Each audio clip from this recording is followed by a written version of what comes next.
Dans un recrutement, l'analyse qui est faite par le recruteur et qui doit être faite par le candidat, parce que si vous vous souvenez bien, on est en recherche d'adéquation et les deux cherchent la même chose, ce n'est pas une analyse statique à un instant T.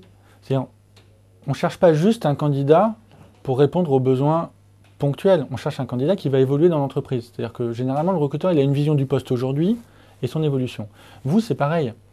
Vous ne cherchez pas juste une entreprise pour faire le poste qui vous est présenté, mais vous voulez savoir s'il y a un chemin à tracer dans cette entreprise-là. Ce qui implique d'avoir une vision du mouvement qui est en train de suivre votre carrière, une vision du mouvement qui est en train de suivre le poste dans l'entreprise. Ça veut dire quoi? Ça veut dire de travailler sur vos transitions, pourquoi vous changez, et de voir si c'est en correspondance avec ce que vous propose l'entreprise. Je vous prends un cas qui illustre ce propos qui est un petit peu théorique. Prenons le cas d'un poste d'assistant à maîtrise d'ouvrage dans l'informatique financière. Alors, quel est ce poste-là?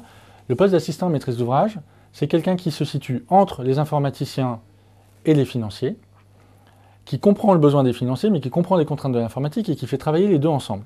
Voilà pour expliquer simplement ce poste-là. Il y a d'autres typologies de candidats qui correspondent à ce poste-là. C'est des gens qui viennent de la technique, et qui sont en train dans leur parcours d'évoluer vers du fonctionnel, mais il y a aussi des financiers qui petit à petit, parce qu'ils ont participé à un projet d'informatisation, sont en train d'évoluer vers de la technique.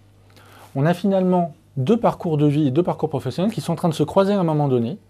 Les deux candidats sont parfaits pour le poste, parce que les deux ont des compétences finance et informatique, mais il y en a un qui a envie, et son parcours va vers ça, d'aller plus vers la finance, et l'autre d'aller plus vers l'informatique.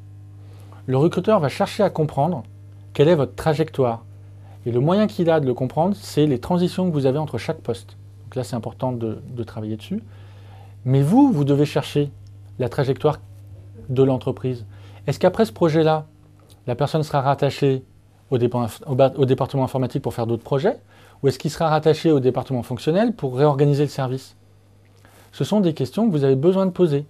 Mettez-vous vous aussi en perspective de ce que le poste va devenir.